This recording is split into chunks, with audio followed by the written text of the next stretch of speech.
All right, I need you to just picture this. It's the early hours of a cold November morning in 1987. The police lights painted the quiet, tree-lined street of Fairview a stark red and blue. The scene was a small, unassuming suburban home, the kind of place where nothing ever happened. Inside, tragedy had struck. Robert Maxwell, a seemingly ordinary accountant, was found dead. The initial assessment pointed to a home invasion gone wrong, a forced entry, a struggle, a life brutally extinguished. It was a terrible but tragically familiar scene for veteran detective Miles Corbin. But as the crime scene unit meticulously processed the area, something surfaced that immediately shifted the entire dynamic of the investigation from grim familiarity to baffling intrigue.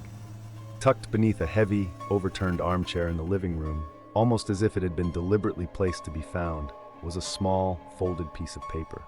It wasn't a ransom note, nor a typical threat. Instead, scrawled in neat, almost artistic block letters, was a series of bizarre symbols and seemingly random letters, arranged in short, disjointed lines. It looked like nothing Detective Corbin had ever encountered. It was clearly a code. The discovery instantly sent a chill down Corbin's spine. Was it a message from the killer? A dying declaration from Maxwell? A macabre game? The initial assumption that this was a straightforward robbery homicide shattered. This wasn't just a crime. It was a puzzle, layered within a puzzle. Local police, accustomed to more conventional evidence, stared at the paper with a mixture of confusion and growing unease. They tried simple letter substitutions, looked for patterns, even considered if it was just meaningless scribble. But the deliberate nature of its placement suggested otherwise. The message refused to yield its secrets. It wasn't in English, at least not in any recognizable form, and the symbols looked alien. The more they stared, the more questions arose. Who would leave such a thing? What did it mean, and why? The sheer audacity and calculated nature of leaving a coded message at a murder scene spoke of a perpetrator who was either incredibly arrogant, deeply disturbed, or perhaps both. By the end of that first harrowing day, the case of Robert Maxwell wasn't just a homicide. It was a strange, dark, and mysterious enigma, where the most vital piece of evidence was a locked secret, a silent, coded whisper from the crime scene, leaving investigators baffled and the public intrigued by the chilling appearance of a puzzle they knew they had to solve. The discovery of the coded message at Robert Maxwell's murder scene transformed Detective Corbin's investigation into a desperate intellectual battle. Realizing this was far beyond the scope of local police, they quickly called in the big guns, a team of cryptanalysts from a specialized federal unit alongside an academic linguist renowned for his work on obscure languages and ancient scripts. This wasn't about dusting for fingerprints anymore. It was about deciphering the twisted thoughts of a killer. The experts immediately recognized the immense challenge. The message was short, which is often the bane of codebreakers, as there are fewer patterns to exploit. It used a mix of Latin letters, some numerical sequences, and a handful of symbols that resembled astrological signs or alchemical notations. This wasn't a simple substitution cipher, where one letter consistently stands for another. It seemed to be a polyalphabetic cipher, possibly a variant of a Vigenère cipher, or worse, a completely custom-made code designed to be uniquely impenetrable. They tried every known method, frequency analysis, trying different keys, even attempting to reverse engineer potential historical ciphers. Each attempt led to a new dead end. The silence of the cipher was absolute, mocking their every effort. The cryptanalysts worked around the clock, fueled by coffee and a grim determination, whiteboards filled with equations, possible keys, and discarded theories. The frustration was palpable. Every false positive, every near breakthrough that fizzled out only deepened their despair. This wasn't just a puzzle, it was the key to understanding a murderer, and it stubbornly refused to yield its secrets. The stakes were incredibly high. A killer was out there, potentially leaving more victims, while the crucial clue lay hidden in plain sight. Meanwhile, the media and public became captivated by the story of the Fairview cipher. Local news ran segments showcasing the mysterious symbols, inviting viewers to send in their theories. The police department's phone lines were flooded with calls from amateur decoders, some offering surprisingly insightful observations, others pushing wild conspiracy theories that only added to the noise. From disgruntled ex-employees using obscure business codes to elaborate schemes involving ancient cults, every conceivable interpretation was thrown into the mix. This public fascination, while keeping the case in the spotlight, also introduced a torrent of unverified information that only complicated the legitimate investigation. The Uncracked code cast a pervasive, creepy pall over the entire case. What dark secrets did it hold? Was it a confession? A hidden instruction to an accomplice? A taunt? The very idea that the killer had meticulously crafted such an intelligent and elusive message, then left it for police to find, spoke volumes about their arrogance or their disturbed mind.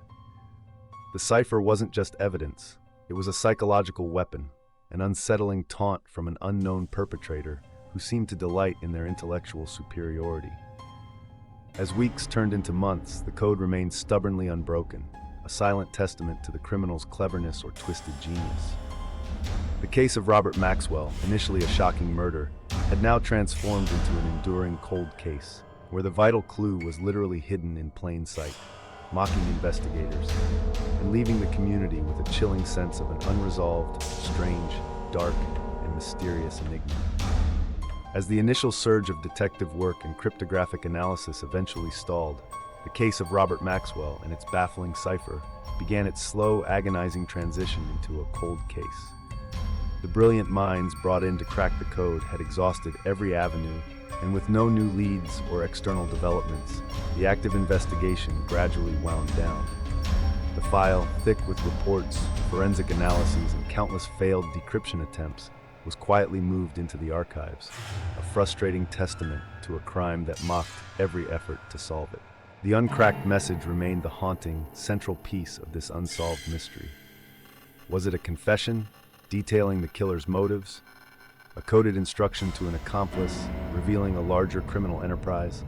Or perhaps a chilling boast, a final, arrogant taunt from a perpetrator confident in their intellectual superiority? The inability to decipher it meant the motive, the method, and the full scope of Robert Maxwell's murder remained perpetually mysterious.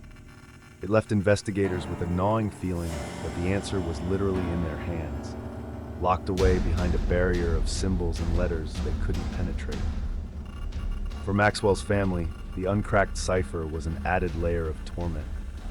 Not only were they grieving the sudden, brutal loss of their loved one, but they also lived with the agonizing knowledge that a key to understanding his death, and perhaps to finding justice, lay hidden in plain sight. Every anniversary of the murder, every news segment discussing unsolved mysteries, was a painful reminder that the police held a piece of paper that might hold all the answers if only someone could read it. This fueled a persistent, unbearable anguish that prevented true closure. Over the years, the Fairview cipher became infamous, a legend whispered in true crime circles. It was a recurring topic in documentaries, podcasts, and online forums, captivating amateur codebreakers and enthusiasts alike.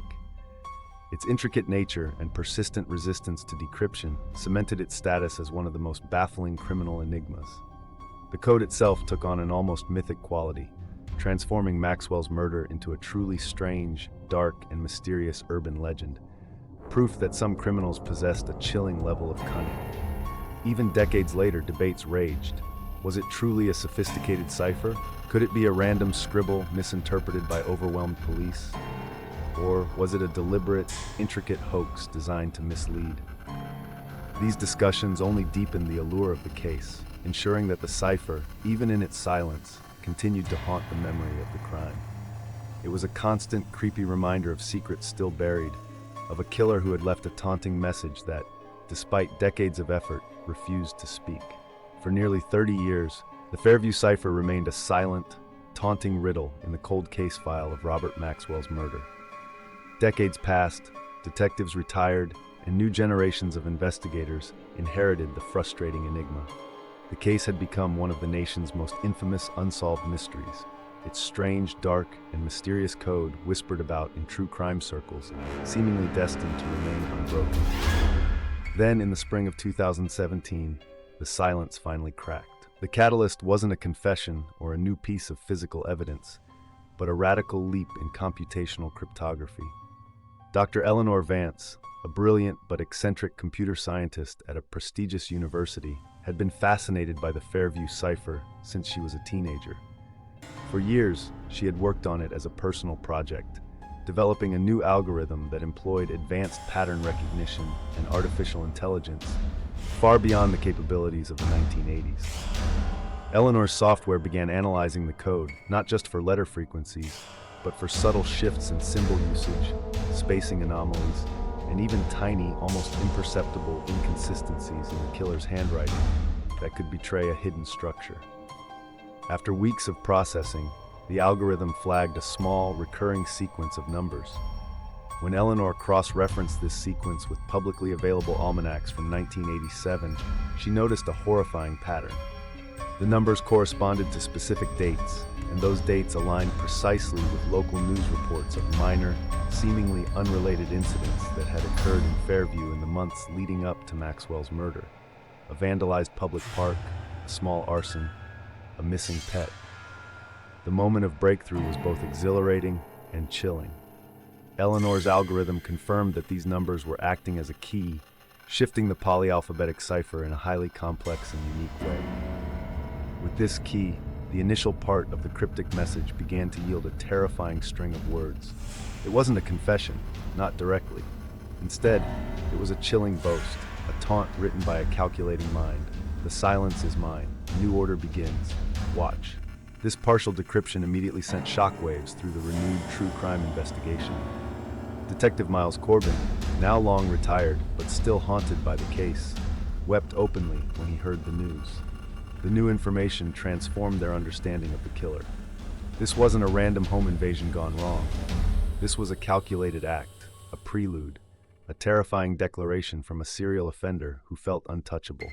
The minor incidents now appeared to be practice runs, tests of an individual's growing audacity. The deciphered phrase offered a terrifying glimpse into the intelligence and disturbed psychology of the perpetrator, making them seem even more creepy than before. The code wasn't just a puzzle, it was a manifesto, a personal challenge from a hidden criminal. While the full message remained elusive, the silent code had finally begun to speak, potentially leading to long-awaited justice, but also posing new, complex questions about the chilling mind behind the symbols. The hunt for the Fairview cipher killer was back on. The partial decryption of the Fairview cipher by Dr. Eleanor Vance's revolutionary algorithm shattered 3 decades of silence and profoundly altered the course of Robert Maxwell's cold case. The chilling message, "The silence is mine, a new order begins, watch," provided not just a clue, but a terrifying window into the killer's mind. This wasn't a random act, it was the calculated beginning of a personal reign of terror. The new insight immediately reignited the true crime investigation. The pattern of minor incidents that Eleanor's algorithm had linked to the cipher's key, previously dismissed as unrelated vandalism or petty crimes, now revealed themselves as the perpetrator's chilling practice runs. Detectives, armed with this context, revisited countless cold cases from the late 1980s and early 1990s across the region, looking for similar cryptic messages or unusual crime scene signatures. This painstaking work, combined with advancements in familial DNA searching, eventually led to a breakthrough. The perpetrator was identified as Arthur Finch, fictional name, a highly intelligent but deeply disturbed individual who had worked as a low-level clerk in the local government office in Fairview in 1987. Finch had, chillingly, been among the hundreds interviewed during the initial investigation, dismissed due to a quiet demeanor and no obvious connection to Maxwell. The deciphered message was his twisted manifesto, a personal declaration of a new order he intended to impose through fear. He was indeed responsible for a series of additional unsolved crimes across the state, his methods evolving, but his coded signature remaining a consistent, taunting hallmark. The resolution brought a bittersweet form of closure to Maxwell's family. Relief washed over them. The agonizing unsolved mystery finally had an answer. Yet, understanding the twisted, intelligent mind behind the cipher, and knowing that the solution had been hidden in plain sight for so long, added a new layer of pain. The satisfaction of justice was tempered by the chilling realization of how close the killer had come to getting away with it entirely. Even with the cipher partially cracked and Finch apprehended, the allure of the Fairview cipher endures. It stands as a testament to the chilling intelligence some criminals possess and the enduring power of secrets. It fuels debates among cryptographers and true crime enthusiasts about the parts of the code that might still remain unsolved, or if there are deeper layers to Finch's twisted messages. Ultimately, cases like the Fairview cipher fundamentally change how law enforcement approaches complex clues, emphasizing the crucial role of forensic linguistics, advanced cryptanalysis, and interagency data sharing. They serve as a powerful, creepy reminder that the human mind, in its darkest corners, can craft puzzles designed to confound even the most brilliant investigators. When these silent messages finally speak, they not only solve cold cases, but unveil a true story more strange, dark, and mysterious than any fiction, revealing the profound terror when secrets, after decades, finally break their silence.